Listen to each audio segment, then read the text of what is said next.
పెట్టాలి దీపం. కానీ కార్తీక పౌర్ణమి నాడు దీపం వెలిగిస్తే వెలిగించి వెళ్ళిపోకూడదు. కొవ్వొత్తితో అస్సలు వెలిగించకూడదు దీపాన్ని. ఎందుకంటే అది చచ్చిపోయిన జంతువు యొక్క కొవ్వుతో తయారు చేయబడుతుంది. వెంటనే ఆ దీపం అపవిత్రం అవుతుంది. కాబట్టి కొవ్వొత్తులతో వెలిగించకూడదు, అగ్గిపుల్లతో వెలిగించకూడదు.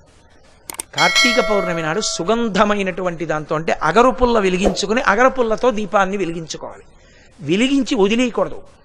దాంట్లోకి వెంటనే అక్షతలు తీసుకుని చేత్తో పట్టుకుని దామోదరమావాహయామి అని కానీ త్రయంబకమావాహయామి అని కానీ 2 మాటలలో ఏదో ఒకటి చెప్పాలి.